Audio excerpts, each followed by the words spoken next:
السلام علیکم ورحمۃ اللہ وبرکاتہ۔ امید کرتا ہوں کہ آپ سب خیر وعافیت سے ہوں گے اور آپ کے عربی کے اسباق کی ترتیب چل رہی ہوگی۔ آج کا ہمارا سبق الدرس السابع و90، یہ 97 نمبر سبق ہے جو الکتاب الاساسی کی ترتیب ہم نے شروع کی ہوئی ہے۔ اس کتاب کی ترتیب کے حوالے سے یہ 97 نمبر سبق ہے۔ آج کے سبق میں ہم گرامر کا ایک بہت اہم حصہ، بلکہ کوئی بندہ بھی آپ کو عربی گرامر کی ابتدا کرواتا ہے تو سب سے پہلے وہ آپ کو یہ والی چیز بتائے گا کہ جس کو اسم فعل حرف کہتے ہیں، کہ عربی زبان کا کوئی لفظ، کوئی کلمہ، کوئی چیز ایسی نہیں ہوگی عربی کی جو ان تین سے باہر ہو۔ یا تو وہ اسم ہوگا، یا فعل ہوگا، یا حرف ہوگا۔ اسم کا مطلب کیا ہوتا ہے؟ اسم کا مطلب یہ ہوتا ہے کہ کسی چیز کا نام۔ اسم کا مطلب ہوتا ہے ناؤن اور تھنگس، جیسے ہم انگلش میں پڑھتے ہیں نام چیزوں کے اور مختلف چیزیں، ان سب کو اسما کہتے ہیں۔ ہمارے ہاں عربی گرامر کے اندر اس کی تعریف یوں کی جاتی ہے کہ اسم ہر وہ کلمہ ہوتا ہے جس کا معنی سمجھ میں آ جائے لیکن اس میں کوئی زمانہ نہ پایا جائے۔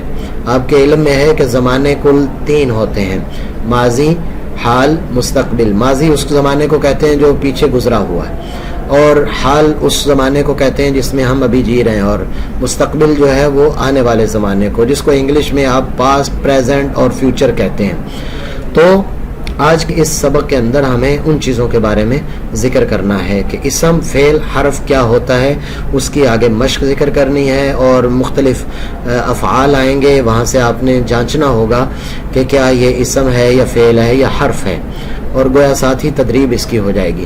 تو اسم کی تعریف میں نے آپ کو یہ بتلائی کہ اسم وہ ہوتا ہے کہ جس کا معنی سمجھ میں آ جاتا ہے لیکن زمانہ اس میں کوئی نہیں ہوتا۔ مثال کے طور پر جیسے جوال عربی میں موبائل کو کہتے ہیں۔ اب موبائل سے ایک چیز تو ہمیں سمجھ میں آتی ہے مگر اس میں کوئی زمانہ نہیں ہے، اور کوئی ایسی چیز اس میں نہیں ہے، نہ حال ہے، نہ مستقبل ہے، اور نہ ہی ماضی ہے۔ اسی طرح میں آپ کی خدمت میں، جیسے یہ میرے پاس گھڑی ہے، میں گھڑی کا کہتا ہوں تو گھڑی سے ایک شکل تو سمجھ میں آ رہی ہے مگر کوئی ایسی چیز نہیں ہے جس میں ہمیں پتہ چلے کہ یہ کل تھی، آج ہے یا ہوگی، اس بارے میں کوئی چیز بھی نہیں ہے۔ اور فعل اس کے بالکل تھوڑا آگے والا اس کا مرحلہ ہوتا ہے کہ فعل وہ ہوتا ہے کہ جس کا معنی بھی سمجھ میں آ جاتا ہے اور اس میں کوئی ایک زمانہ بھی پایا جاتا ہے۔ جیسے مثال کے طور پر میں کہتا ہوں ذہبت، میں گیا، شربت، میں نے پیا۔ اب شربت کا معنی ہوتا ہے میں نے پیا، تو اب اس سے آپ کو 2 چیزیں سمجھ میں آ رہی ہیں۔ ایک تو یہ ہے کہ میرا پانی پینا سمجھ میں آ رہا ہے، اور دوسری چیز آپ کو یہ سمجھ میں آئی ہے کہ اس نے پی لیا ہوا ہے، یعنی اس میں پاسٹ اور ماضی آ چکا ہوا ہے۔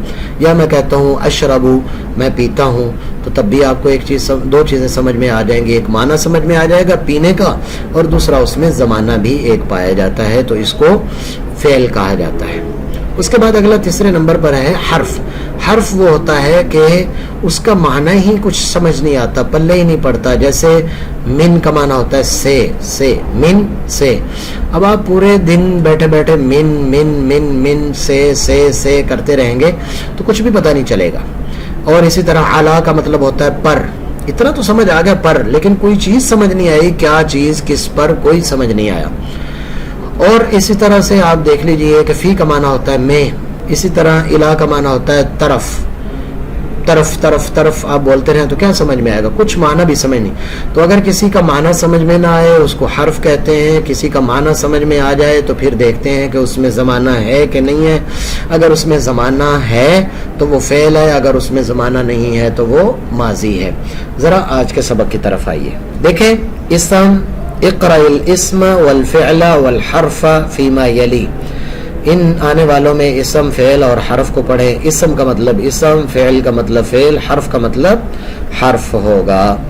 اب اس کی ہم ذرا تدریب کرتے ہیں۔ ابن، باپ، اسم ہے یا فعل ہے یا حرف ہے؟ ابن، باپ، ایک شکل سمجھ میں آ گئی ہمیں اور ایک بندہ سمجھ میں آ گیا، لیکن ہمیں یہ نہیں سمجھ آیا کہ اس میں کون سا زمانہ پایا جا رہا ہے۔ یجری، وہ دوڑتا ہے۔ 2 چیزیں سمجھ آئے، ایک دوڑنا سمجھ آ رہا ہے اور وہ ایک دوڑ رہا ہے سمجھ میں آ رہا ہے۔ فی کا معنی میں ہوتا ہے۔ من عفون، من کا مطلب ہوتا ہے سے۔ جد کہتے ہیں دادا کو۔ یترک کا مطلب ہے وہ چھوڑتا ہے، وہ چھوڑتا ہے، یا وہ چھوڑ رہا ہے، دونوں ترجمے اس کے ہو سکتے ہیں۔ اور عن کا مطلب ہوتا ہے سے. تو اب آپ نے بہت آسان ہے اس کو الگ الگ کرنا. جدتن کا مطلب ہوتا ہے دادی کو کہتے ہیں. ایک چیز سمجھ میں آ گئی ہے لیکن اس میں زمانہ کوئی نہیں ہے تو اس کو اسم کہیں گے.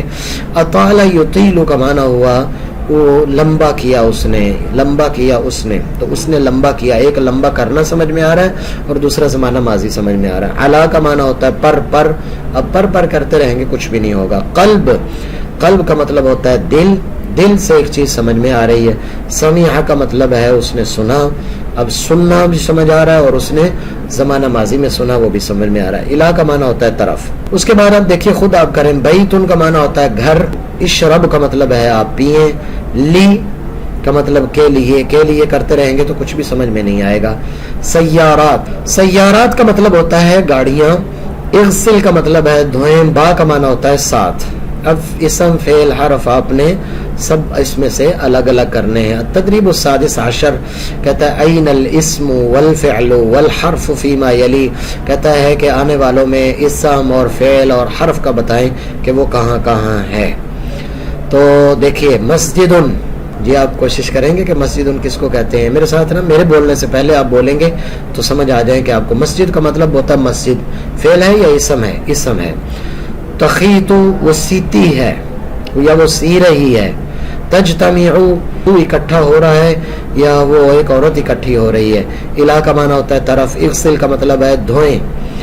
آبا جمع ہے ابن کی اور ابن کہتے ہیں باپ کو. رکعہ اس نے رکوع کیا. آذان سے ایک اذان سمجھ میں آتی ہے. ہاں وہ اگر کہا جاتا ہے اذنا اس نے اذان دی تو پھر یہ فعل بن جائے گا. فی کا مطلب ہوتا ہے میں. عن کا مطلب ہوتا ہے سے. ذراع کہتے ہیں اس کو، یعنی ایک بازو کو. مغرب کو کہا جاتا ہے. یتناول وہ کھا رہا ہے. لی کا مطلب ہوتا ہے کے لیے. ما ان کا مطلب ہوتا ہے پانی. اور تصبح کا مطلب ہے تو صبح کرتا ہے. تو صبح کر رہا ہے یا صبح کرتا ہے. زمانہ بھی اور معنی بھی سمجھ میں آ رہا ہے. فعل ہے. امسح مسا کرو. اعجب زیادہ پسندیدہ. ممحات ربڑ کو کہا جاتا ہے. زجاجہ شیشے کو کہتے ہیں. من کا معنی ہوتا ہے سے. صورت کا مطلب ہوتا ہے صورت، جو صورت ہوتی ہے. یقول کا مطلب ہے وہ کہہ رہا ہے یا وہ کہتا ہے. وقت کا مطلب ہوتا ہے وقت اور ساعتن کہتے ہیں گھڑی کو. اور علا کا مطلب ہوتا ہے پر اور با معنی ہوتا ہے ساتھ. با معنی ہوتا ہے ساتھ. ایک مرتبہ پھر دوبارہ اس کو دیکھ لیں. اب جو ہے امید ہے کہ آپ خود سے. مسجد ان کا مطلب ہے مسجد. تخیط کا مطلب ہے تو سیتی ہے یا سی رہی ہے. تو سیتا ہے یا تو سی رہا ہے یا وہ عورت سیتی ہے یا سی رہی ہے. تجتمع کا مطلب ہے تو جمع ہوتا ہے یا تو اکٹھا ہوتا ہے. الہ کا مطلب ہے طرف. اغسل کا مطلب ہے کہ آپ دھوئیں. دھونا بھی سمجھ میں آ رہا ہے اور ابھی دھونے کا بھی زمانہ بھی اس میں آ رہا ہے. فعل ہے. آبا جمع ہے ابن کی. آبا کہتے ہیں کئی سارے باپ ہوں ان کو آبا کہا جاتا ہے. رکعہ کا مطلب ہوتا ہے رکوع کرنا. اس نے رکوع کیا. آذان کا مطلب ہے آذان اور فی کا مطلب ہے میں. عن کا مطلب ہے سے اور ذراع بازو کو کہا جاتا ہے. مغرب کا مطلب ہے مغرب. یتناول کا مطلب ہے وہ کھا رہا ہے یا تناول کر رہا ہے. اور لی کا مطلب ہے کے لیے. ما ان کا معنی ہوتا ہے پانی. اور اس کے بعد آگے ہے تصبح کا مطلب ہے تو صبح کرتا ہے. امسح کا مطلب ہے کہ آپ مسح کریں یا صاف کر دیں. اعجب کا مطلب ہے کہ اعجبا اس کو اچھا